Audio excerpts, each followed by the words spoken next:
안녕하세요. 제 이름은 김지연입니다. 제가 겪은 놀라운 이야기를 들려드리려고 합니다. 서울 종로구에서 남편과 함께 20년 동안 돈가스 식당을 운영했습니다.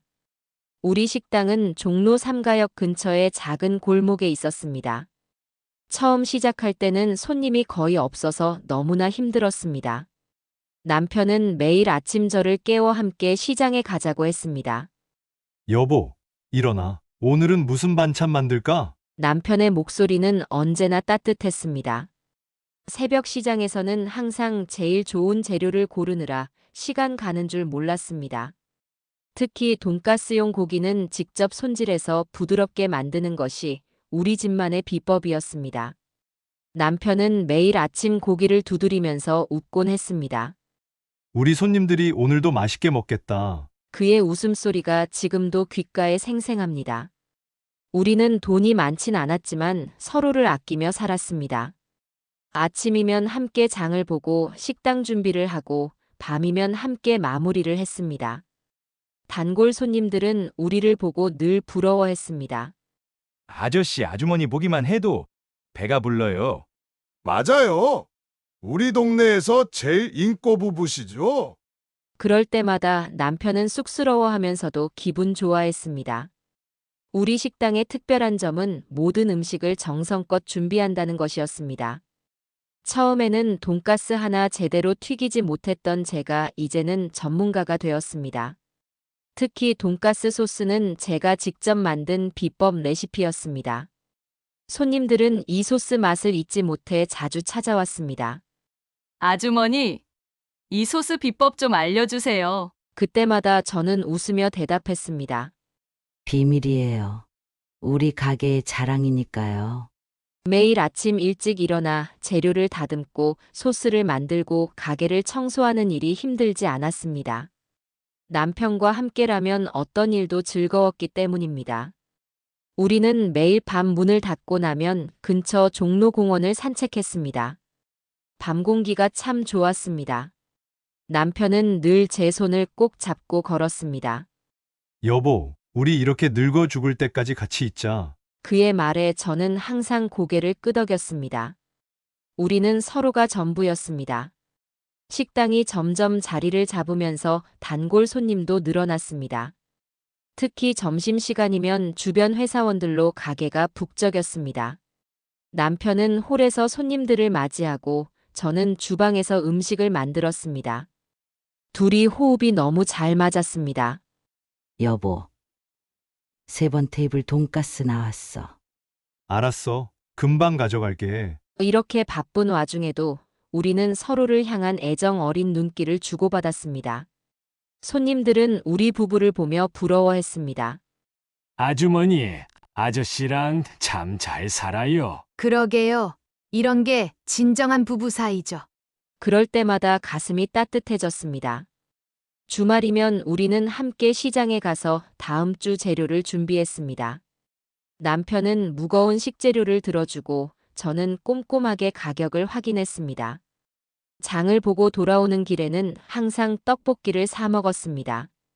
여보, 여기 떡볶이가 제일 맛있지? 남편은 매운 걸 잘 못 먹으면서도 저를 위해 늘 함께 먹어주었습니다. 우리의 일상은 이렇게 소소한 행복으로 가득했습니다. 가게 앞에서 늘 먼저 기다리고 있는 남편. 장사가 잘 될 때면 환하게 웃는 모습. 힘들 때면 서로 위로하며 보낸 시간들. 모든 순간이 얼마나 소중했는지 모릅니다. 매일 아침 일어나면 남편은 제일 먼저 제게 아침 인사를 했습니다. 여보, 오늘도 좋은 하루 보내자. 그 말 한마디면 하루가 행복했습니다. 식당이 바빠서 힘들 때도 있었지만 남편의 미소를 보면 모든 피로가 사라졌습니다. 우리는 앞으로도 이렇게 영원히 함께할 수 있을 것만 같았습니다. 하지만 인생이란 게 참 알 수 없는 것이었습니다. 누구도 예상하지 못했던 일이 곧 일어나게 될 줄은 몰랐습니다. 그날도 평소와 다름없이 평화로운 아침이 시작되었습니다. 우리는 여느 때처럼 함께 장을 보고 가게 문을 열었습니다. 따스한 봄날이었습니다. 그것이 남편과 함께한 마지막 아침이 될 줄은 꿈에도 몰랐습니다. 그날은 평소와 다름없는 점심시간이었습니다. 가게는 늘 그렇듯 손님들로 북적였습니다. 저는 주방에서 돈가스를 튀기고 있었습니다. 그때 단골 손님인 김 과장님이 배달 주문했습니다. 아주머니, 오늘도 돈가스 10인분 배달 부탁드려요. 회사에서 회의가 있다고 했습니다. 남편은 제가 튀긴 돈가스를 정성스레 포장했습니다. 여보, 다녀올게. 금방 다녀올 거야. 그게 남편과 나눈 마지막 대화였습니다. 배달을 나간 지 30분쯤 지났을까요? 경찰서에서 전화가 왔습니다. 남편이 교통사고를 당했다는 겁니다. 그 순간 온몸에 힘이 빠졌습니다. 손님들이 계셨지만 가게 문을 닫았습니다. 택시를 타고 사고 현장으로 달려갔습니다. 횡단보도를 건너던 남편을 음주운전자가 치었다고 했습니다. 사고 현장에는 깨진 돈가스 그릇 조각들이 흩어져 있었습니다. 구급차는 이미 병원으로 떠난 후였습니다. 경찰관이 알려준 병원으로 달려갔습니다. 다리가 후들거렸지만 뛰어갔습니다. 응급실에 도착했을 때는 이미 늦었습니다. 의사 선생님이 안타까운 표정으로 말씀하셨습니다. 너무 심한 뇌손상으로 현장에서 돌아가셨습니다. 그 말이 믿기지 않았습니다. 방금 전까지 제 곁에 있던 사람이었는데, 방금 전까지 웃으며 배달 나간다고 했는데, 응급실 침대에 누워있는 남편의 모습이 너무나 평화로웠습니다. 마치 잠들어 있는 것처럼 보였습니다. 남편의 차가운 손을 잡았습니다. 여보, 일어나. 장사해야지. 아무 대답이 없었습니다. 그제서야 현실이 실감났습니다. 눈물이 멈추지 않았습니다. 경찰서에서 조사를 받았습니다. 가해자는 만취 상태로 운전대를 잡았다고 합니다. 면허도 없이 운전을 했다고 합니다. 이런 사람 때문에 제 남편이 떠나갔다고 생각하니 가슴이 찢어질 것 같았습니다. 장례식장은 종로성당 근처였습니다. 남편의 형제들과 친구들이 달려왔습니다. 모두들 너무 젊은 나이에 떠나간 남편을 안타까워했습니다. 장례를 치르는 3일 동안 저는 한숨도 못 잤습니다. 남편의 영정사진을 보며 울기만 했습니다. 많은 손님들이 조문을 오셨습니다. 아저씨가 참 좋은 분이셨는데 너무 안타깝습니다. 모두들 눈물을 흘리셨습니다. 남편은 손님들에게도 참 좋은 분이었나 봅니다. 장례식이 끝나고 남편의 유고를 받았습니다. 남편이 생전에 항상 말했습니다. 나 죽으면 삼척 바다에 뿌려줘. 거기 바다가 참 예쁘더라. 우리가 신혼여행으로 갔던 곳이었습니다. 그래서 삼척으로 가기로 했습니다. 유골함을 들고 버스를 탔습니다. 창밖으로 스쳐 지나가는 풍경이 마음을 아프게 했습니다. 남편과 함께 걸었던 거리, 함께 장보던 시장, 함께 웃던 가게. 모든 것이 추억이 되어버렸습니다. 삼척에 도착했을 때는 해가 저물어가고 있었습니다. 바닷가로 걸어갔습니다. 노을이 지는 바다가 붉게 물들어 있었습니다. 남편의 육고를 바다에 뿌렸습니다. 여보, 이제 편히 쉬어. 하얀 재가 바다 위로 흩어졌습니다. 마지막 인사를 하고 돌아서는데 가슴이 너무 아팠습니다. 이제 정말 끝이구나 싶었습니다. 터미널로 돌아가는 길이 너무 힘들었습니다. 발걸음이 떨어지지 않았습니다. 이렇게 가면 정말 남편을 다시는 볼 수 없을 것만 같았습니다. 서울로 돌아와 텅 빈 집에 들어섰습니다. 남편의 운동화가 현관에 가지런히 놓여 있었습니다. 아침에 급하게 배달 나가면서 신은 운동화였습니다. 그제서야 울음이 터져 나왔습니다. 밤새 잠을 이루지 못했습니다. 가게도 문을 닫은 채 며칠을 그냥 누워 있었습니다. 일어날 힘도 없었습니다. 이웃들이 찾아와 음식도 챙겨주고 위로도 해주었습니다. 하지만 마음의 구멍은 채워지지 않았습니다. 남편 없는 세상에서 어떻게 살아가야 할지 막막했습니다. 20년 동안 함께한 사람이 이렇게 쉽게 사라져버린다는 게 믿기지 않았습니다. 가해자는 구속되었다는 연락을 받았습니다. 하지만 그게 무슨 의미가 있을까요? 제 남편은 이미 돌아오지 않는 길을 떠났는데 남편이 떠나고 처음 맞이하는 아침이 밝았습니다. 습관처럼 옆자리를 더듬었습니다. 하지만 남편은 없었습니다. 이제는 매일 이렇게 혼자 아침을 맞이해야 한다는 생각에 가슴이 무너져 내렸습니다. 아침이면 늘 함께 가던 시장도 혼자 가야 했습니다. 시장 입구에서 항상 남편이 사주던 따뜻한 호빵 가게 앞을 지나쳤습니다. 아주머니, 아저씨는 어디 가셨어요? 호빵 파시는 할머니께서 물으셨습니다. 대답을 하지 못하고 고개만 숙였습니다. 시장 골목을 걸으며 눈물이 흘렀습니다. 채소 가게 아저씨가 달려와 제 손을 잡아주셨습니다. 들었어요. 힘내세요. 그 말에 또다시 눈물이 쏟아졌습니다. 장을 보러 나왔다가 결국 아무것도 사지 못하고 집으로 돌아왔습니다. 식당 문을 열고 들어가니 적막감이 밀려왔습니다. 주방에는 남편이 마지막으로 썰어놓은 양배추가 그대로 있었습니다. 홀의 테이블들은 손님이 먹다 남긴 음식이 그대로 있었습니다. 식당 구석구석을 보니 남편의 손길이 남아 있었습니다. 나는 주방 한가운데 서서 멍하니 서 있었습니다. 그때 누군가 문을 두드렸습니다. 아주머니, 문 좀 열어주세요. 단골 손님이신 박 여사님이었습니다. 이렇게 혼자 있으면 안 돼요. 박 여사님이 제 손을 꼭 잡아주셨습니다. 그렇게 한참을 같이 울었습니다. 박 여사님은 제게 죽을 끓여주셨습니다. 식사는 하셔야죠. 아저씨가 보시면 얼마나 속상하시겠어요. 따뜻한 죽 한 숟가락에 눈물이 또 흘렀습니다. 남편은 제가 밥 먹는 걸 늘 챙겼었는데 이제는 그런 사람이 없다는 게 실감이 났습니다. 며칠 동안 식당 문을 열지 못했습니다. 문을 열면 손님들이 남편을 찾을 텐데 그 질문에 대답할 자신이 없었습니다. 집에서 멍하니 텔레비전만 보며 시간을 보냈습니다. 전화벨이 울려도 받지 않았습니다. 초인종이 울려도 문을 열지 않았습니다. 그저 이불 속에 파묻혀 울기만 했습니다. 한 달이 지나고 나서야 겨우 식당 문을 열었습니다. 단골 손님들이 하나 둘 찾아오셨습니다. 아주머니, 잘 지내셨어요? 많이 힘드시죠? 모두들 조심스레 말을 건네셨습니다. 혼자서 주방 일과 홀서빙을 하려니 버거웠습니다. 실수도 많이 했습니다.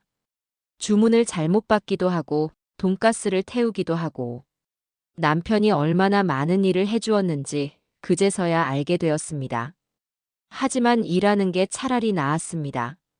일을 하면 잠시나마 생각이 멈췄습니다. 손님들도 제 사정을 아시고 이해해 주셨습니다. 천천히 하세요. 괜찮아요. 기다릴 수 있어요. 그렇게 조금씩 일상으로 돌아가려 노력했습니다. 하지만 밤이 되면 또다시 무너졌습니다.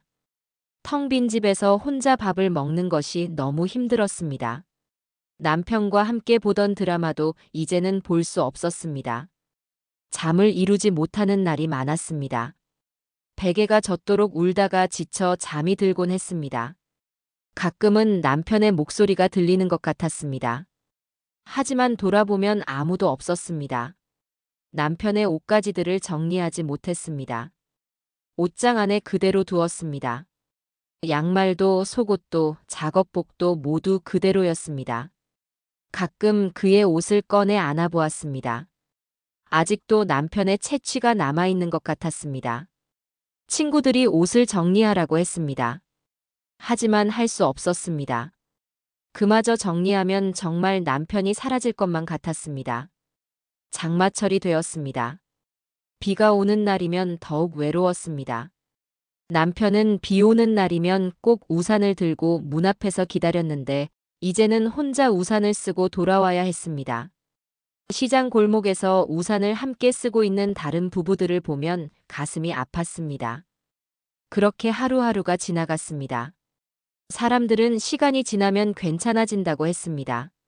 하지만 시간이 지날수록 더 많이 그리웠습니다. 매일 아침 일어나면 제일 먼저 남편 생각이 났습니다.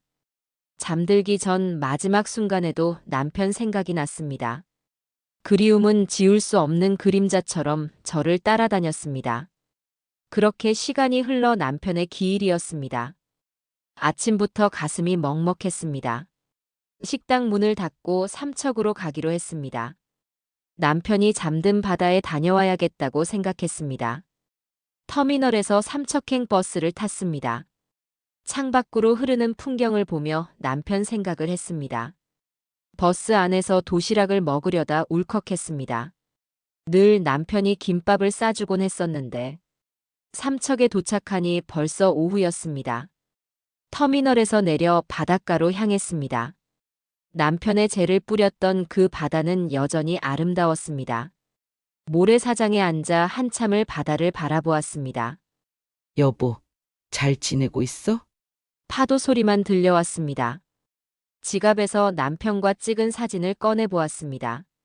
지갑 속에 늘 간직하고 있던 사진이었습니다. 그때가 우리의 마지막 여행이었습니다. 사진 속 남편은 환하게 웃고 있었습니다. 세상 떠나기 한 달 전에 찍은 사진이었습니다. 남편은 그날도 제 어깨를 감싸 안고 활짝 웃었습니다. 여보, 우리 다음에 또 오자. 그 약속을 지키지 못했습니다. 해가 저물어 갔습니다. 숙소로 돌아가기 위해 일어섰습니다. 터미널로 돌아가는 길이었습니다. 그때 갑자기 비가 내리기 시작했습니다. 우산도 없이 걸었습니다. 비를 맞으며 걸어도 괜찮았습니다. 그런데 터미널에 도착해서 지갑이 없다는 걸 알았습니다. 주머니를 다시 확인했습니다. 가방 안도 뒤져보았습니다. 하지만 지갑은 보이지 않았습니다. 온몸에 식은땀이 흘렀습니다. 그 지갑에는 남편과의 마지막 사진이 들어 있었습니다. 다시 왔던 길을 되돌아갔습니다. 바닷가까지 달려갔습니다. 어둠 속에서 손전등을 비춰가며 찾아보았습니다. 모래사장을 한참 돌아다녔습니다. 무릎이 까져도 계속 찾았습니다. 제발 있어야 해. 눈물이 멈추지 않았습니다. 그 사진 한 장이 남편과의 마지막 추억이었는데 누군가 지나가다 주었을까 싶어 주변 가게들도 다 돌아다녔습니다. 혹시 지갑 못 보셨나요? 하지만 아무도 못 봤다고 했습니다. 비는 계속 내렸습니다. 옷이 다 젖었지만 멈출 수 없었습니다. 밤이 깊어갔습니다. 더 이상 찾을 수 없다는 걸 알면서도 포기할 수 없었습니다. 경찰서에도 들렀습니다. 분실 신고를 했습니다. 혹시 누가 주워오면 연락 주세요. 지치고 절망적인 마음으로 숙소로 돌아왔습니다. 옷이 흠뻑 젖은 채로 침대에 쓰러졌습니다. 밤새 잠을 이루지 못했습니다. 그 사진 한 장이 제게는 얼마나 소중했는지. 돈은 다시 벌면 되니까 괜찮았습니다. 카드도 다시 만들면 그만이었습니다. 하지만 그 사진은 달랐습니다. 평생 간직하고 싶었던 사진이었습니다. 남편의 마지막 미소가 담긴 사진이었습니다. 아침이 되자마자 다시 나갔습니다. 어제 걸었던 길을 또다시 걸었습니다. 이번에는 더 꼼꼼히 살폈습니다. 쓰레기통도 뒤져보았습니다. 길가의 풀숲도 살펴보았습니다. 하지만 지갑은 보이지 않았습니다. 점심도 먹지 못한 채 계속 찾아다녔습니다. 발에 물집이 잡혔지만 멈출 수 없었습니다. 해가 저물어도 포기할 수 없었습니다. 그렇게 이틀을 더 찾아보았습니다. 하지만 결국 찾지 못했습니다. 서울로 돌아가야만 했습니다. 터미널에서 버스를 기다리며 울었습니다. 남편의 마지막 흔적마저 잃어버린 것 같았습니다. 버스 안에서도 내내 눈물이 흘렀습니다. 집에 돌아와서도 며칠을 울기만 했습니다. 식당도 열지 못했습니다. 이웃들이 찾아와 위로해 주었습니다. 남편은 마음속에 있잖아요. 하지만 그게 같지 않았습니다. 매일 지갑을 열 때마다 보던 그 사진이 그리웠습니다. 남편의 마지막 선물 같은 사진이었는데 그렇게 잃어버리다니. 제 자신이 너무 원망스러웠습니다. 더 잘 간직했어야 했는데. 더 소중히 다뤘어야 했는데. 이제는 그 사진도 추억이 되어버렸습니다. 마음 한구석이 텅 비어버린 것 같았습니다. 서울로 돌아온 후에도 지갑을 찾아야겠다는 생각이 머릿속을 떠나지 않았습니다. 식당 문을 닫은 채 다시 삼척으로 내려갔습니다. 이번에는 체계적으로 찾아보기로 마음먹었습니다. 바닷가에서부터 터미널까지 가는 길을 4구역으로 나누어 하나씩 찾아보기로 했습니다. 첫날은 바닷가 주변의 모래사장과 산책로를 구석구석 살펴보았습니다. 모래사장의 돌틈 사이와 벤치 밑까지 전부 확인했습니다. 산책로 옆에 풀숲도 하나하나 뒤져보았지만 지갑은 보이지 않았습니다. 둘째 날에는 바닷가 근처의 상가들을 돌아다니며 가게마다 들어가 물어보았습니다. 혹시 며칠 전에 검은색 가죽 지갑을 보신 적 있으신가요? 친절하게 찾아보겠다고 약속하는 상인들도 있었습니다. 셋째 날에는 터미널 주변의 골목길과 상점가를 돌아다녔습니다. 무릎이 아프고 다리가 퉁퉁 부어도 쉬지 않고 걸었습니다. 골목길 구석구석을 살피고 쓰레기통까지 뒤져보았습니다. 지나가는 사람들에게도 지갑 사진을 보여주며 물어보았습니다.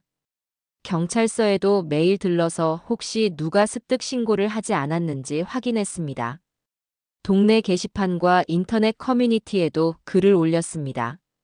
찾아주시는 분께 살해하겠다는 말도 덧붙였습니다. 지갑을 찾으려는 제 모습이 남들 눈에는 너무 필사적으로 보였을 것 같습니다. 하지만 그 지갑 속 사진 한 장이 제게는 얼마나 소중한지 아무도 몰랐습니다. 일주일이 지나도록 지갑은 나타나지 않았습니다. 주변에서는 포기하라고 말했지만 저는 멈출 수가 없었습니다. 비가 오는 날에도 우산을 들고 나가 찾아다녔습니다. 해가 저물어 어두워질 때까지 손전등을 비추며 찾았습니다. 이제는 발걸음을 옮길 때마다 온몸이 쑤시고 아팠습니다. 하지만 그 통증보다 남편의 마지막 사진을 잃어버린 아픔이 더 컸습니다. 숙소로 돌아와 지친 몸을 침대에 눕혀도 잠은 오지 않았습니다. 창밖으로 보이는 어두운 하늘을 보며 남편 생각에 눈물이 흘렀습니다. 여보, 제발 지갑 좀 찾게 해줘. 하늘에 있는 남편에게 간절히 빌었습니다. 지갑을 찾지 못한 채 서울로 돌아온 지 일주일이 지났습니다. 식당 일은 계속해야 했기에 마음을 다잡고 문을 열었습니다. 하지만 일을 하면서도 자꾸 지갑 생각이 났습니다. 손님들이 카운터에서 계산할 때마다 마음이 아팠습니다. 그 자리에 있어야 할 지갑이 없다는 게 너무나 마음 아팠습니다. 새로 만든 지갑에는 남편의 사진이 없었습니다. 매일 아침 일어나면 제일 먼저 하는 일이 지갑을 열어 남편 사진을 보는 것이었는데 이제는 그런 소소한 행복마저 사라져버렸습니다. 단골 손님들은 제 얼굴이 너무 상한 것 같다며 걱정했습니다. 아주머니, 많이 힘드시죠? 이제 그만 포기하시는 게 어떠세요? 하지만 포기할 수 없었습니다. 주말마다 삼척으로 내려가 지갑을 찾아다녔습니다. 이제는 터미널 직원들도 저를 알아보았습니다. 아직도 못 찾으셨어요? 고개를 저을 수밖에 없었습니다. 그날도 평소처럼 식당에서 일하고 있었습니다. 아침부터 손님이 많아 정신없이 바빴습니다. 김치찌개를 끓이다가 남편 생각이 났습니다. 남편은 늘 제가 끓인 김치찌개를 좋아했었는데 문득 지갑 속 사진이 떠올라 또 마음이 아팠습니다. 점심 장사를 마무리하고 잠시 앉아 쉬고 있을 때였습니다. 벌써 오후 3시가 다 되어가고 있었습니다. 몸은 피곤했지만 오늘도 저녁 장사를 준비해야 했습니다. 양배추를 썰어 돈가스 준비를 하려던 참이었습니다. 갑자기 핸드폰이 울렸습니다. 모르는 번호였지만 받았습니다. 요즘은 보이스피싱이 많다고 해서 경계하면서 전화를 받았습니다. 혹시 지갑 잃어버리신 분 맞으신가요? 순간 온몸에 전율이 흘렀습니다. 삼척 바닷가 근처에서 지갑을 주웠다는 남자의 목소리였습니다. 너무 놀라서 말을 잇지 못했습니다. 안에 신분증이랑 사진이 들어있는 거 맞으시죠? 떨리는 목소리로 맞다고 대답했습니다. 택배로 보내드리겠다는 말에 바로 거절했습니다. 제가 직접 찾으러 가겠습니다. 남자의 목소리가 왠지 모르게 낯익었습니다. 전화기 너머로 들려오는 목소리가 묘하게 친근하게 느껴졌습니다. 약속 시간을 잡고 전화를 끊었습니다. 가슴이 너무 뛰어서 숨을 고르기 힘들었습니다. 정신없이 식당 문을 닫았습니다. 집에 가서 옷을 갈아입을 시간도 아까웠습니다. 그대로 터미널로 달려갔습니다. 택시를 타고 가면서도 계속 그 목소리가 귓가에 맴돌았습니다. 어디서 들어본 것 같은데 도무지 기억이 나지 않았습니다. 버스 시간을 확인하고 표를 끊었습니다. 다행히 1시간 후에 출발하는 버스표를 구할 수 있었습니다. 삼척으로 가는 버스 안에서 초조하게 시간을 보냈습니다. 창밖으로 스쳐 지나가는 풍경이 더디게만 느껴졌습니다. 지갑 안에 남편 사진은 무사할까 걱정되었습니다. 비가 오거나 물에 젖지는 않았을까? 구겨지거나 찢어지지는 않았을까? 오만 가지 생각이 머릿속을 스쳐 지나갔습니다. 약속 장소는 지갑을 잃어버렸던 그 바닷가였습니다. 버스에서 내리자마자 택시를 타고 달려갔습니다. 해가 저물어가는 바닷가에 도착했습니다. 노을이 바다를 붉게 물들이고 있었습니다. 약속 시간까지는 아직 30분이나 남았습니다. 바닷가 벤치에 앉아 기다리기로 했습니다. 잔잔한 파도 소리를 들으며 남편 생각을 했습니다. 여보, 이제 당신 사진을 다시 찾을 수 있을 것 같아. 멀리서 갈매기 소리가 들려왔습니다. 시간이 너무 더디게 흘렀습니다. 초조한 마음에 자꾸 시계를 확인했습니다. 저녁 바람이 차가워져서 몸이 떨렸습니다. 그래도 자리를 뜰 수가 없었습니다. 약속 시간이 다가올수록 가슴이 더욱 뛰었습니다. 멀리서 누군가 걸어오는 모습이 보였습니다. 그 순간 30년 전의 기억이 물밀듯이 밀려왔습니다. 어린 수덕이를 데리고 에버랜드에 갔던 날이었습니다. 남편은 회사 일이 바빠서 함께 가지 못했습니다. 아들과 단둘이 가는 첫 놀이공원이었습니다. 수덕이는 그날따라 유난히 신이 나 있었습니다. 작은 손으로 제 치마를 꼭 붙잡고 좋아했습니다. 회전목마를 타고 난 후에는 자동차도 타고 싶다고 했습니다. 아이의 행복한 모습에 저도 모르게 미소가 지어졌습니다. 점심때가 되어 햄버거를 사주었습니다. 수덕이는 케첩을 잔뜩 묻히며 맛있게 먹었습니다. 엄마, 이거 맛있다. 입가에 케첩을 잔뜩 묻힌 채 웃던 모습이 아직도 선명합니다. 오후가 되자 놀이기구 줄이 더 길어졌습니다.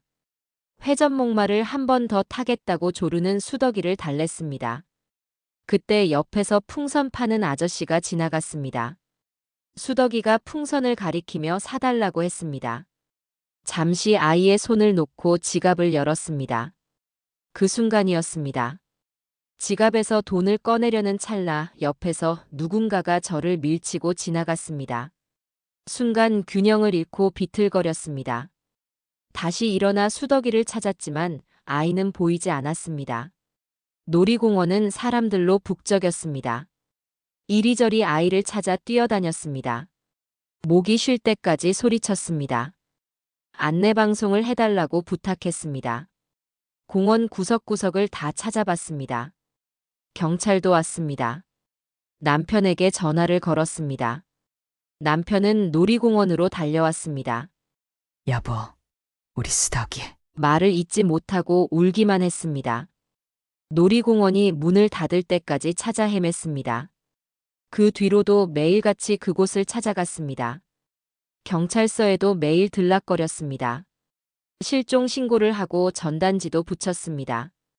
하지만 아이는 찾을 수 없었습니다. 몇 달이 지나고 몇 년이 지났습니다. 수덕이의 방은 그대로 두었습니다. 장난감도 옷가지도 모두 그대로였습니다. 가끔 그 방에 들어가 아이의 옷을 안고 울었습니다. 남편은 제가 힘들어할 때마다 위로해 주었습니다. 우리 수덕이가 어디선가 잘 살고 있을 거야. 하지만 저는 자책감에서 벗어날 수 없었습니다. 내 아이의 손을 놓친 죄책감이 너무 컸습니다.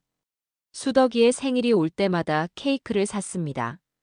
촛불을 켜고 노래를 부르며 울었습니다. 아이가 좋아하던 음식을 해서 제사상에 올렸습니다. 세월이 흘러도 그 아픔은 지워지지 않았습니다. 단지 조금 무뎌졌을 뿐입니다.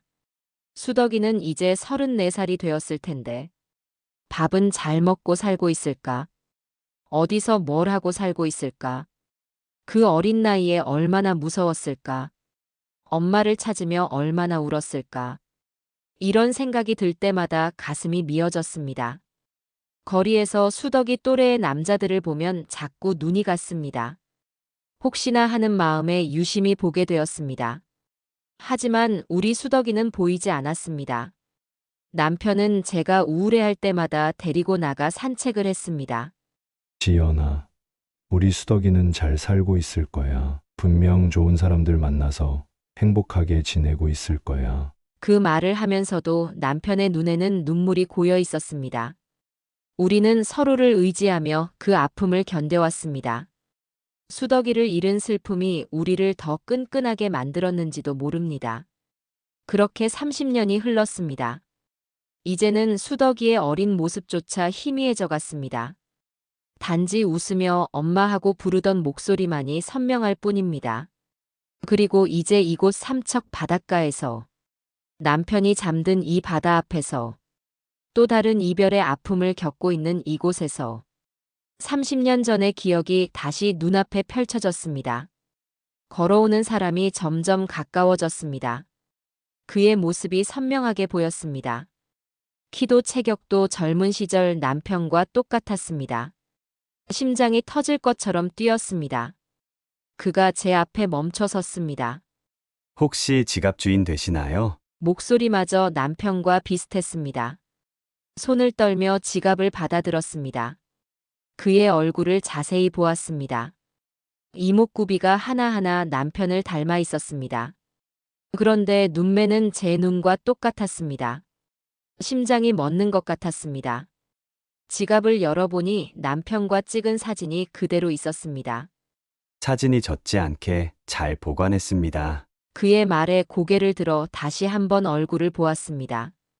마치 거울을 보는 것 같은 눈매. 남편을 쏙 빼닮은 이목구비. 떨리는 목소리로 물었습니다. 혹시 성함이 어떻게 되시나요? 김수덕입니다. 그 순간 온몸에 힘이 빠졌습니다. 그 자리에 주저앉고 말았습니다. 아주머니, 괜찮으세요? 그가 놀라서 제 팔을 붙잡았습니다. 그의 손이 닿는 순간 전율이 일었습니다. 저도 모르게 그의 손을 꼭 잡았습니다. 수덕아, 눈물이 걷잡을 수 없이 쏟아졌습니다. 그도 무언가를 직감한 듯 했습니다. 혹시 에버랜드? 말을 잇지 못하고 울음을 터뜨렸습니다. 서로를 바라보며 한동안 아무 말도 하지 못했습니다. 바다의 파도 소리만이 우리 사이를 채웠습니다. 어머니, 정말 어머니 맞으신가요? 수덕이의 목소리가 떨렸습니다. 고개를 끄덕이는 것이 제가 할 수 있는 전부였습니다. 수덕이가 제 어깨를 붙잡았습니다. 정말 맞으신가요? 저는 그저 울기만 했습니다. 수덕이도 눈물을 흘렸습니다. 우리는 그렇게 한참을 울었습니다. 파도 소리를 배경으로 모자는 30년 만에 재회했습니다. 남편이 잠든 이 바다 앞에서 매일 찾아다녔는데 매일. 말을 잇지 못하고 또다시 울음이 터져 나왔습니다. 수덕이는 제 등을 토닥여 주었습니다. 이제 다 지나간 일이에요. 그의 목소리가 따뜻했습니다. 마치 남편의 목소리처럼 다정했습니다. 저는 너무나 가슴 아팠습니다. 수덕아, 미안해. 그저 미안하다는 말밖에 할 수 없었습니다. 수덕이는 고개를 저었습니다. 어머니 잘못이 아니에요. 그의 말에 또다시 눈물이 흘렀습니다. 해가 저물어가고 있었습니다. 붉은 노을이 바다를 물들였습니다. 마치 오늘의 이 만남을 축복해주는 것 같았습니다. 아버지는 어디 계세요? 수덕이가 조심스레 물었습니다. 저는 바다를 가리켰습니다. 저기, 저 바다에. 말을 잇지 못하고 흐느꼈습니다. 수덕이가 제 어깨를 감싸 안았습니다. 따뜻했습니다. 마치 남편이 안아주는 것처럼 포근했습니다. 수덕이와 함께 근처 카페로 갔습니다. 아직도 이 상황이 꿈만 같았습니다. 마주 앉아 서로를 바라보는 것조차 믿기지 않았습니다. 수덕이는 제게 커피를 건넸습니다. 어머니는 여전히 커피에 설탕 타시나요? 그 말에 놀라 고개를 들었습니다. 너가 그걸 어떻게? 어릴 적 기억이 나요. 항상 커피에 설탕 2스푼을 타시던. 눈물이 또 났습니다. 그토록 어렸을 때의 일을 기억하고 있다니. 수덕이는 지갑에서 남편과 찍은 사진을 꺼내 보았습니다. 이 사진 속 아저씨가 아버지시죠? 고개를 끄덕였습니다. 제가 지갑을 주었을 때 이 사진을 보고 깜짝 놀랐어요. 거울을 보는 것 같았거든요. 수덕이의 말처럼 사진 속 남편과 지금의 수덕이는 너무나 닮아 있었습니다. 사진을 보는 순간 이상한 예감이 들었어요. 혹시나 하는 생각에 연락을 드렸습니다. 수덕이의 눈에도 눈물이 고여 있었습니다. 그는 고아원에서의 첫 기억을 이야기해 주었습니다. 놀이공원에서 헤매다 지쳐서 의자에서 잠이 들었다고 합니다. 깨어나 보니 낯선 곳이었다고 했습니다. 처음에는 계속 울면서 엄마 아빠를 찾았다고 합니다. 밤마다 이불 속에서 혼자 울었다고 했습니다. 매일 아침 고아원 대문 앞에서 기다렸답니다. 분명 엄마 아빠가 자신을 찾으러 올 거라고 믿었다고 합니다. 하지만 시간이 지나도 아무도 오지 않았다고 했습니다. 그 말을 들으니 가슴이 찢어지는 것 같았습니다. 수덕아, 엄마가 많이 찾아다녔어. 왜 너를 찾지 못했을까? 왜 고아원을 가볼 생각을 못했을까? 수덕이는 제 손을 잡아주었습니다. 하지만 우리는 확신이 필요했습니다. 서로의 마음을 확인했지만 정말 모자지간이 맞는지 확인해야 했습니다. 수덕이가 먼저 DNA 검사를 제안했습니다. 저는 망설임 없이 동의했습니다. 함께 근처 종합병원으로 갔습니다. 접수처에서 검사 신청서를 작성했습니다. 이름을 적는 순간 손이 떨렸습니다. 보호자란에 어머니라고 쓰면서 눈물이 났습니다. 간호사가 체열을 위해 우리를 불렀습니다. 나란히 앉아 차례를 기다렸습니다. 수덕이의 손이 제 손을 꼭 잡았습니다. 따뜻했습니다. 검사 결과는 일주일 정도 걸린다고 했습니다. 그 일주일이 1년처럼 느껴졌습니다. 수덕이는 매일 전화를 걸어왔습니다. 어머니, 오늘은 좀 주무셨어요? 식사는 하셨어요? 걱정돼서 그러는데 식당 일은 좀 쉬세요. 그의 목소리를 들을 때마다 가슴이 떨렸습니다. 일주일 동안 잠을 이루지 못했습니다. 식당도 문을 닫았습니다. 일상적인 일도 제대로 할 수 없었습니다. 혹시 내 기대가 틀린 것은 아닐까? 혹시 실망하게 되는 것은 아닐까? 온갖 생각이 머릿속을 맴돌았습니다. 그동안 수덕이는 자신의 어린 시절 사진을 보내주었습니다. 고아원에서 찍은 사진들이었습니다. 까까머리를 하고 씩 웃고 있는 모습, 초등학교 입학식 때의 모습, 중학교 체육대회 때의 모습, 하나하나가 보물 같았습니다. 성장 과정이 담긴 사진들을 보며 밤새 울었습니다. 마침내 결과가 나왔다는 연락을 받았습니다. 수덕이와 함께 병원으로 갔습니다. 대기실에서 기다리는 동안 심장이 터질 것 같았습니다. 의사 선생님이 우리를 진료실로 불렀습니다. 손을 꼭 잡고 결과를 기다렸습니다. 의사가 봉투를 건넸습니다. 떨리는 손으로 봉투를 열었습니다. 숨을 쉴 수가 없었습니다. 그리고 그곳에는 우리가 침모자라는 결과가 적혀 있었습니다. 99.99%의 일치율이라고 쓰여 있었습니다. 수덕이가 저를 꼭 안았습니다. 어머니, 그의 품 안에서 저는 오랫동안 울었습니다. 30년 동안 참아왔던 눈물이 터져 나왔습니다. 수덕이도 저를 안은 채 울었습니다. 병원 복도에서 우리는 한참을 그렇게 있었습니다. 지나가는 사람들이 이상하게 봐도 상관없었습니다. 이제는 정말로 확실해졌습니다. 제가 그토록 찾아 헤매던 아들. 매일 밤 그리워하던 아들. 드디어 찾았습니다. 그것도 남편이 잠든 이 바다 앞에서. 남편도 우리를 지켜보고 있을 것만 같았습니다. 수덕이는 나를 그의 집으로 초대했습니다. 어머니, 저희 집에 가보시겠어요? 비록 작고 허름하지만 택시를 타고 삼척 외곽의 작은 빌라촌으로 향했습니다. 수덕이의 집은 20년 된 낡은 빌라에 반지하였습니다. 죄송해요, 어머니. 이런 곳에 모시게 돼서. 수덕이의 미안해하는 모습에 마음이 아팠습니다. 현관문을 열자 아기 울음소리가 들렸습니다. 여보, 다녀왔어. 특별한 손님을 모시고 왔어. 수덕이의 아내는 놀란 표정으로 우리를 맞이했습니다. 안녕하세요. 저는 이미경이라고 합니다. 며느리는 첫 대면임에도 따뜻하게 인사를 건넸습니다. 두 살배기 지연이는 낯선 할머니가 신기한 듯 큰 눈으로 바라보았습니다. 지연아, 여기 할머니야. 인사드려야지. 지연이는 수줍은 듯 엄마 뒤로 숨었습니다. 집 안은 작았지만 정갈하게 정리되어 있었습니다. 미경이가 부엌으로 가서 차를 준비하는 동안 수덕이는 자신의 이야기를 들려주었습니다.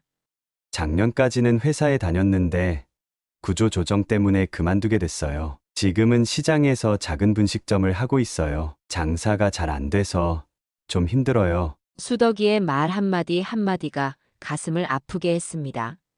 미경이는 분식점에서 주방을 맡고 있다고 했습니다. 어머님, 저희가 실력이 부족해서 아직 손님이 많지는 않아요. 지연이가 내 무릎으로 살금살금 다가왔습니다. 할머니 해봐. 그 한마디에 눈물이 났습니다. 저녁을 먹으며 수덕이는 고아원에서의 생활을 이야기했습니다. 선생님들이 참 잘해주셨어요. 덕분에 대학도 나올 수 있었죠. 하지만 항상 부모님이 그리웠어요. 밤이 되자 수덕이 부부는 하룻밤 묵어가라고 했습니다. 어머니, 방이 좁아서 죄송하지만 작은 방에서 지연이와 함께 잠이 들었습니다.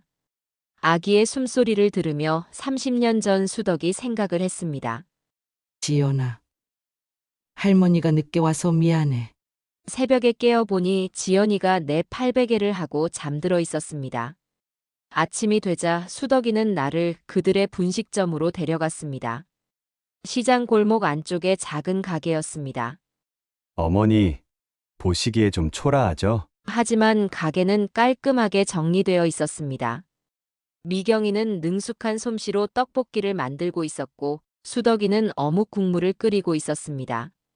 점심시간이 되자 학생들과 직장인들이 삼삼오오 들어왔습니다. 하지만 좁은 주방에서 둘이서 일하는 것이 쉽지 않아 보였습니다. 저녁이 되어 가게 문을 닫을 때쯤 수덕이가 물었습니다. 어머니, 내일 서울로 가셔야 하나요? 잠시 생각에 잠겼다가 대답했습니다. 며칠 더 있다가 갈게. 수덕이 부부의 얼굴이 환하게 밝아졌습니다. 어머니 정말요? 그렇게 시작된 며칠간의 시간이 흘러갔습니다. 서울로 돌아온 후에도 수덕이네 가족 생각이 머릿속에서 떠나지 않았습니다. 한 달 동안 매일같이 통화를 하면서 더 가까워졌는데 어느 날 미경이가 조심스레 전화로 말했습니다. 어머님, 요즘 장사가 더 어려워졌어요. 손님이 뚝 끊겼어요. 그날 밤 잠을 이루지 못했습니다. 남편과 함께 오래 살았던 우리 집을 물끄러미 바라보았습니다. 여보, 우리 아들을 도와야 할 것 같아. 혼잣말로 중얼거렸습니다. 다음 날 아침 일찍 부동산을 찾아갔습니다. 이 집을 내놓으려고 하는데요. 부동산 중개사는 놀란 표정을 지었습니다. 아주머니, 집값이 오를 텐데요. 고개를 가로저으며 대답했습니다. 괜찮아요. 이제 새로운 시작을 해야 할 것 같아서요. 며칠 후 집을 보러 온 사람들이 있었습니다. 한 달 만에 좋은 조건으로 계약이 성사되었습니다. 수덕이에게는 아직 말하지 않았습니다. 깜짝 선물처럼 전해주고 싶었습니다. 삼척으로 내려가기 전날 우리 돈가스집 단골 손님들과 인사를 나눴습니다. 아주머니, 정말 가시는 거예요? 그동안 감사했습니다. 20년 동안의 추억이 담긴 가게를 정리하는 일은 쉽지 않았습니다. 남편과 함께 일구어온 곳이었으니까요. 하지만 이제는 새로운 시작을 할 때였습니다. 삼척으로 향하는 버스 안에서 마음이 설렜습니다. 수덕이네 근처에서 집을 알아보고 새로운 가게도 열 생각이었습니다. 버스가 삼척에 도착했을 때 수덕이 가족이 마중을 나와 있었습니다. 어머니, 웬일로 갑자기 오신다고 하셨어요? 지연이가 달려와 안겼습니다. 수덕이네 집에 도착해서 저녁을 먹은 후 이야기를 꺼냈습니다. 얘들아, 사실은 서울집을 팔았어. 수덕이와 미경이가 놀란 표정을 지었습니다. 어머니, 갑자기 무슨... 이제 나도 너희 곁에서 살고 싶어서. 눈물을 흘리는 미경이를 바라보며 말을 이었습니다. 우리 같이 장사하면 좋을 것 같아서. 수덕이가 자리에서 일어나 나를 꼭 안았습니다. 어머니, 다음 날부터 우리는 집을 알아보기 시작했습니다. 수덕이네 가게 근처에 적당한 건물이 나왔습니다. 1층은 가게로 쓰고 2층은 살림집으로 쓸 수 있는 곳이었습니다. 계약을 마치고 돌아오는 길에 수덕이가 말했습니다. 어머니, 정말 이래도 될까요? 서울에서의 생활을 다 정리하시고... 내 손을 꼭 잡는 아들의 손이 따뜻했습니다. 엄마가 이제라도 너희 곁에서 살고 싶어. 며칠 후 이사를 했습니다. 새 집은 바다가 보이는 곳이었습니다. 남편이 잠든 바다가 창문으로 보였습니다. 가구를 들이고 짐을 정리하는데 미경이가 말했습니다. 어머님, 이제 저희가 효도 많이 해야겠어요. 고개를 저으며 대답했습니다. 이제 우리 다 함께 잘 살면 되는 거야.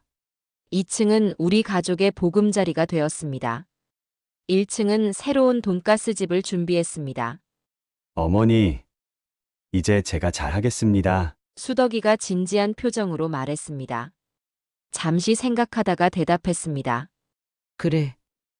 우리 이제 함께 열심히 해보자. 남편의 비법 레시피로 새로운 시작을 하게 되었습니다. 수덕이는 내게 돈가스 만드는 법을 배웠고 미경이는 소스 만드는 법을 배웠습니다. 지연이는 매일 가게에서 장난감을 가지고 놀았습니다. 새로 문을 연 식당은 처음에는 손님이 많지 않았습니다. 아침 일찍부터 준비를 해도 점심시간에 고작 서너 테이블이 찼습니다. 어머니, 저희가 실력이 부족해서 그런 것 같아요. 수덕이의 말에 고개를 저었습니다. 새로 시작하는 가게는 다 이런 법이야. 우리도 처음엔 그랬어. 남편과 함께 시작했던 그때처럼 우리는 매일 아침 시장에 나갔습니다. 신선한 재료를 고르는 것부터 시작했습니다. 미경이는 제가 알려주는 대로 양배추를 썰고 소스를 만들었습니다. 수덕이는 고기를 손질하고 빵가루를 입히는 법을 배웠습니다. 아버지가 그랬어. 고기는 결 반대로 두드려야 더 부드럽다고. 아들은 아버지 이야기를 들을 때마다 눈시울이 붉어졌습니다. 한 달이 지나자 조금씩 단골 손님이 생기기 시작했습니다. 이 동네에서 이런 돈가스는 처음 먹어봐요. 입소문이 퍼지면서 점심시간엔 대기 손님도 생겼습니다. 어머, 여기 돈가스 맛있다더니 진짜네요. 소스가 특별해요. 이런 맛은 처음이에요. 미경이는 홀서빙을 하면서도 틈틈이 주방 일을 도왔습니다. 어머님, 양배추 더 썰어 놓을까요? 그래. 오늘은 평소보다 손님이 많을 것 같아. 수덕이는 이제 혼자서도 완벽한 돈가스를 튀길 수 있게 되었습니다. 어머니, 이제 제가 할 수 있어요. 자신감이 생긴 아들의 모습을 보니 가슴이 뿌듯했습니다. 지연이는 가게 한편에서 늘 장난감을 가지고 놀았습니다. 손님들은 귀여운 지연이를 보며 웃음꽃을 피웠습니다. 단골 손님 중에는 우리 가족의 사연을 아는 분들도 있었습니다. 아주머니, 정말 대단하세요. 30년 만에 아들을 찾으셨다면서요. 그럴 때마다 수덕이는 쑥스러운 듯 웃었습니다. 어머니 덕분에 이렇게 행복해졌어요. 주말이면 더 많은 손님들이 찾아왔습니다. 바닷가 근처여서 관광객들도 많이 들렀습니다. 서울에서 왔는데 이런 맛집이 있다고 해서요. 인터넷에서 보고 일부러 찾아왔어요. 장사가 잘 되자 수덕이의 얼굴에도 활기가 돌았습니다. 예전에 허름한 옷들도 새 것으로 바꿨습니다. 지연이의 장난감도 새로 사줄 수 있게 되었습니다. 어머니, 이제 조금씩 나아지는 것 같아요. 그의 말에 마음이 따뜻해졌습니다. 가게가 바빠지면서 우리는 점점 더 호흡이 잘 맞아갔습니다. 미경이는 홀서빙의 달인이 되었고 수덕이는 완벽한 돈가스 장인이 되었습니다. 저녁이면 우리는 다 같이 오늘 있었던 일을 이야기했습니다. 오늘은 손님이 100명도 넘은 것 같아요. 소스도 3번이나 더 만들었어요. 피곤해도 우리의 대화는 늘 즐거웠습니다. 일요일이면 가게 문을 일찍 닫고 바닷가로 산책을 갔습니다. 남편이 잠든 바다를 바라보며 이야기를 나눴습니다. 여보, 우리 아들이 이제 정말 잘하고 있어요. 지연이는 모래사장에서 뛰어놀았고 수덕이와 미경이는 손을 잡고 걸었습니다. 그 모습을 보고 있으면 가슴이 벅차올랐습니다. 서울에서의 생활을 정리하고 이곳으로 온 것이 정말 잘한 선택이었습니다. 어느 날은 수덕이가 조심스레 말을 꺼냈습니다. 어머니, 이제는 좀 쉬세요. 저희가 할 수 있어요. 하지만 난 고개를 저었습니다. 이렇게 같이 일하는 게 좋아. 너무 행복해. 식당은 점점 더 번창했고 우리 가족의 살도 나날이 나아졌습니다. 지연이도 좋은 어린이집에 다닐 수 있게 되었습니다. 저녁이면 우리는 2층 집에 모여 다 같이 식사를 했습니다. 지연이의 웃음소리가 집 안을 가득 채웠습니다. 이제는 정말 행복한 가정이 되어가고 있었습니다. 시간이 흐르면서 수덕이와 저는 더 많은 이야기를 나누게 되었습니다. 퇴근 후 바닷가를 거닐며 수덕이는 고아원에서의 이야기를 들려주었습니다. 처음엔 정말 무서웠어요. 매일 밤 울면서 엄마 아빠를 불렀죠. 그의 이야기를 들으며 눈물이 흘렀습니다. 선생님들이 참 좋으셨어요. 특히 김 선생님은 친아버지처럼 대해주셨죠. 수덕이는 고아원에서의 첫 밤을 또렷이 기억하고 있었습니다. 다른 아이들은 다 잠들었는데 저만 이불 속에서 울고 있었어요. 그때 김 선생님이 오셔서 밤새 안아주셨대요. 어린 시절 수덕이를 돌봐주신 분들께 너무나 감사했습니다. 초등학교 입학할 때는 제가 가장 늦게 입학했어요. 부모님이 와서 등록해 주시길 기다렸거든요. 그 말을 들으니 가슴이 찢어지는 것 같았습니다. 수덕아, 미안해. 정말 미안해. 수덕이는 내 손을 꼭 잡아주었습니다. 어머니 잘못이 아니에요. 그때 정말 많이 찾아다니셨다면서요. 중학교 때는 공부를 열심히 했다고 합니다.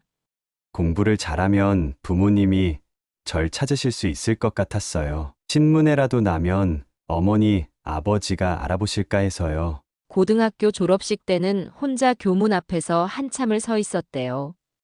혹시나 부모님이 오실까 해서 기다렸어요. 대학 입학식 때도 계속 주변을 둘러보았다고 했습니다. 늘 누군가를 기다리고 있었나 봐요. 수덕이의 이야기를 들으며 그동안 얼마나 외로웠을지 생각하니 마음이 아팠습니다. 대학에서 미경이를 만났을 때가 제 인생의 전환점이었어요. 처음으로 진짜 가족을 만든 것 같았거든요. 미경이는 수덕이의 사연을 듣고 더 사랑해 주었다고 합니다. 미경이가 없었다면 전 아직도 방황하고 있었을 거예요. 지연이가 태어났을 때는 복잡한 감정이 들었다고 했습니다. 제가 과연 좋은 아버지가 될 수 있을까 걱정됐어요. 부모님의 사랑을 받아보지 못했는데 하지만 지연이는 수덕이의 삶을 완전히 바꿔놓았습니다. 지연이를 안고 있으면 제가 얼마나 행복한 사람인지 느껴져요. 나는 수덕이에게 그동안의 제 이야기도 들려주었습니다. 놀이공원에서 그날의 일을 자세히 이야기했습니다. 너의 손을 잡고 있었는데 순간 놓쳐버렸어. 그 후로 매일 너를 찾아 헤맸단다. 너 또래 남자아이들만 보면 혹시나 하고. 남편이 얼마나 나를 위로하고 지켜주었는지도 말했습니다. 너의 아버지가 없었다면 난 그 시간을 견디지 못했을 거야. 수덕이의 생일이면 늘 케이크를 사서 촛불을 붙였다는 이야기. 수덕이 방을 그대로 두고 몇 년을 보냈다는 이야기. 그 모든 이야기를 들려주었습니다. 어머니, 너무 힘드셨겠어요. 수덕이도 눈물을 흘렸습니다. 우리는 서로를 꼭 안았습니다. 이제는 더 이상 슬픈 이야기가 아니었습니다. 우리가 다시 만난 것만으로도 충분했습니다. 이제부터는 행복한 추억만 만들어요. 수덕이의 말에 고개를 끄덕였습니다. 미경이도 우리의 대화에 자주 함께했습니다. 어머님, 수덕이 오빠가 많이 달라졌어요. 예전에는 늘 어딘가 허전해 보였는데 이제는 정말 행복해 보여요. 지연이는 할머니 무릎에 앉아 장난감을 가지고 놀았습니다. 저는 기억나는 대로 어린 수덕이의 모습을 이야기해 주었습니다. 너희 아빠는 말이야. 블록 쌓기를 정말 좋아했어. 한 번은 블록으로 집을 만들었는데 지연이는 눈을 반짝이며 들었습니다. 이제 우리는 진정한 가족이 되어가고 있었습니다. 서로의 아픔을 이해하고 보듬어주면서 새로운 추억을 하나씩 만들어가면서 그렇게 우리의 상처는 조금씩 아물어갔습니다. 이제 우리 가족의 하루는 지연이의 제잘거림으로 시작됩니다. 아침 일찍부터 지연이가 내 방문을 두드립니다. 예전처럼 혼자가 아닌 이제는 온 가족이 함께 시장에 갑니다. 수덕이는 제가 골라주는 재료들을 바구니에 담고 미경이는 지연이의 손을 잡고 걷습니다.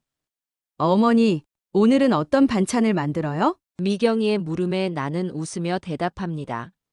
오늘은 너희 시아버지가 제일 좋아하던 김치찌개를 끓여볼까? 시장 골목을 지날 때마다 상인들이 반갑게 인사를 합니다. 아주머니네 가족들 참 보기 좋아요. 지연이는 날이 갈수록 더 예뻐지네. 이제는 우리 가게가 이 동네에서 제법 소문이 났습니다. 점심시간이면 손님들로 가득 차고 저녁에도 테이블이 거의 비지 않습니다. 어머니, 소스 한 번만 더 만들어주세요. 수덕이가 바쁜 와중에 부르면 나는 얼른 달려갑니다. 미경이는 홀을 혼자서도 잘 감당해내고 수덕이는 주방 일을 완벽하게 해냅니다. 지연이는 가게 한켠에서 숙제를 하다가도 손님이 오면 달려가 인사를 합니다. 손님들은 귀여운 지연이의 모습에 웃음꽃을 피웁니다. 주말이면 우리는 가게 문을 일찍 닫고 바닷가로 산책을 갑니다. 이제는 그 바다가 더 이상 슬픔의 장소가 아닙니다. 남편이 잠든 바다를 바라보며 행복한 소식을 전합니다. 여보, 우리 지연이가 학교에서 상을 받았대요. 수덕이는 이제 정말 장사의 달인이 됐어요. 가끔은 수덕이가 조용히 내 곁에 와서 말을 걸어옵니다. 어머니, 아버지는 어떤 분이셨어요? 나는 기억나는 대로 남편의 이야기를 들려줍니다. 너희 아버지는 참 따뜻한 사람이었어. 지금 너가 그렇듯이 늘 다른 사람을 먼저 생각했지. 수덕이는 그런 이야기를 들을 때마다 눈시울이 붉어집니다. 나중에 지연이가 크면 할아버지 이야기도 많이 해주세요. 식구들이 다 잠든 밤이면 나는 창가에 앉아 하늘을 바라봅니다. 서울에서의 생활을 정리하고 이곳으로 온 것이 정말 잘한 선택이었습니다. 매일 아침 일어나면 행복한 마음으로 하루를 시작합니다. 식당 준비를 하면서도 힘든 줄 모르겠습니다. 장사가 끝나고 피곤할 때면 지연이가 고사리 같은 손으로 어깨를 주물러 줍니다. 서툰 손길이지만 그 마음이 얼마나 예쁜지 모릅니다. 수덕이와 미경이는 이제 둘째 아이를 기다리고 있습니다. 어머니, 이번에는 아들이면 좋겠어요. 예비 손주를 생각하니 벌써부터 가슴이 설렙니다. 식구가 늘어날 생각을 하니 행복합니다. 지연이는 매일 밤 잠들기 전에 내 곁으로 와서 안깁니다. 아마도 남편이 우리를 지켜보고 있을 것 같습니다. 이렇게 행복한 우리 가족의 모습을 처음 그 지갑을 잃어버렸을 때는 몰랐습니다. 그것이 이런 큰 행복으로 이어질 줄은. 이제는 매일이 감사한 날들입니다. 아침에 눈을 뜰 때마다 기도합니다. 여보, 우리 가족 모두 지켜봐. 잘 살게. 그렇게 우리는 행복한 날들을 보내고 있습니다. 남편이 있는 삼척 앞바다에서 남편 지갑을 잃어버린 덕분에 30년 전에 잃어버린 아들을 찾게 해주었고, 새로운 가족의 시작이 되어 주었습니다. 이제는 더 이상 슬픔도 그리움도 없습니다. 오직 행복한 미소만이 가득합니다. 우리 가족의 이야기는 여전히 계속되고 있습니다.